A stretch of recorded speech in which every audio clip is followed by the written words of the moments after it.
Hello दोस्तों, प्रतिमा GS academy पे आप सभी का स्वागत है।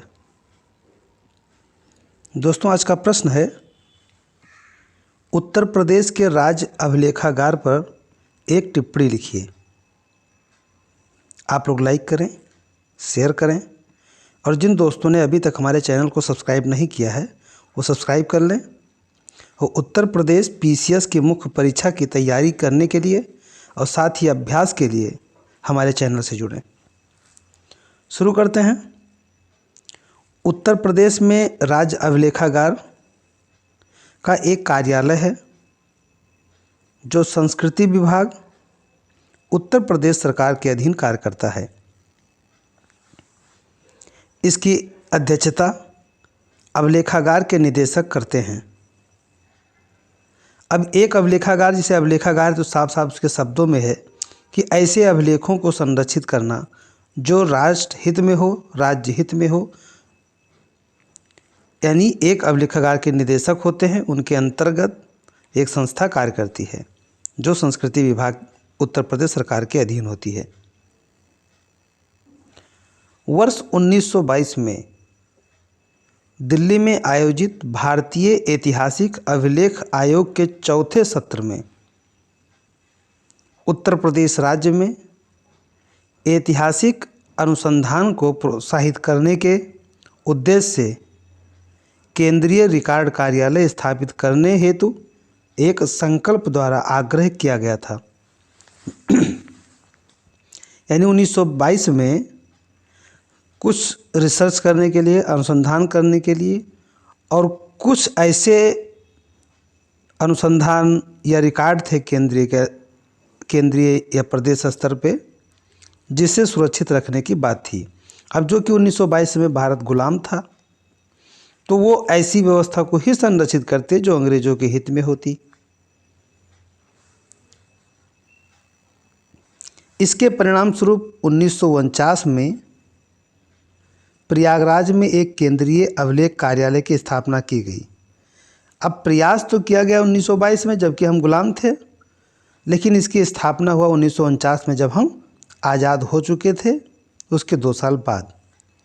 यानी परिणाम स्वरूप 1949 में प्रयागराज में एक केंद्रीय अभिलेख कार्यालय की स्थापना की गई ताकि ऐतिहासिक अनुसंधान के उद्देश्य से ऐतिहासिक महत्व के अभिलेखों को एक केंद्रीय स्थान पर रखा जा सके। यानी ऐसे अभिलेख जो हमारे इतिहास को ध्यान में रखते हैं, हमारे लिए महत्वपूर्ण हैं, या हमारे गौरव के रूप में, या हमारे पृष्ठभूमि को याद दिलाने के लिए हम उन्हें संरक्षित रख सकें, इसका कार्य किया गया।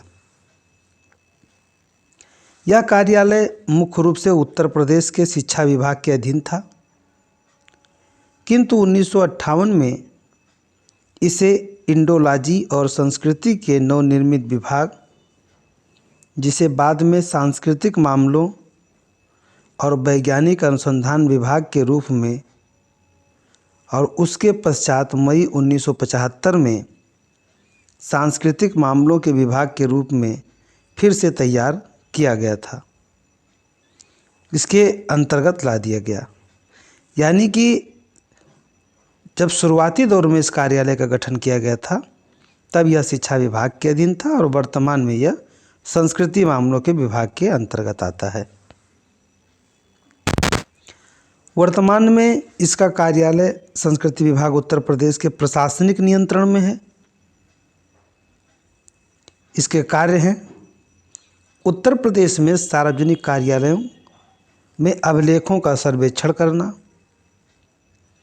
और प्रत्येक कार्यालय में ऐतिहासिक रुचि के अभिलेखों की वर्गीकृत सूची तैयार करना जो राज्य अभिलेखागार में हस्तांतरण के योग्य हो।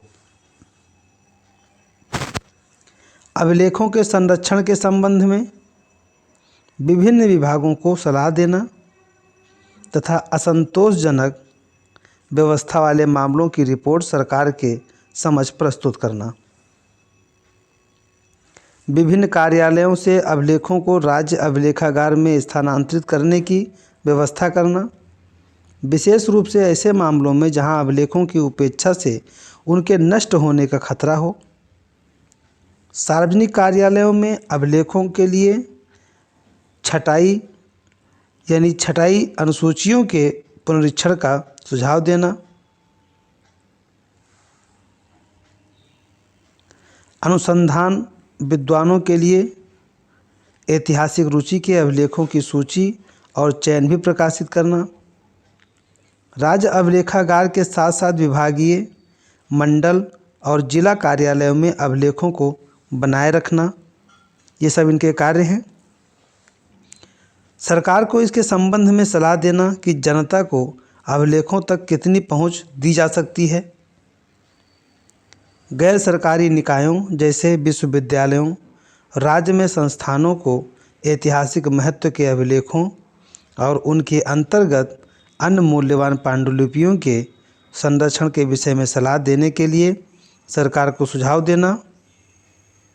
इस प्रकार यह हमारी दस्तावेजी संस्कृति विरासत में राष्ट्रीय गौरव की भावना का विस्तार करने में सहायक है और भावी पीढ़ी के लिए इसके संरक्षण को सुनिश्चित करने में इसकी भूमिका महत्वपूर्ण होती है। तो एक अभिलेखागार होने से कई प्रकार के दस्तावेज, अभिलेखीय साक्ष्य, ऐतिहासिक महत्व के साक्ष्य संरक्षित हो जाते हैं। इसके लिए यह स्थापित किया गया था। धन्यवाद। जय हिंद, जय भारत।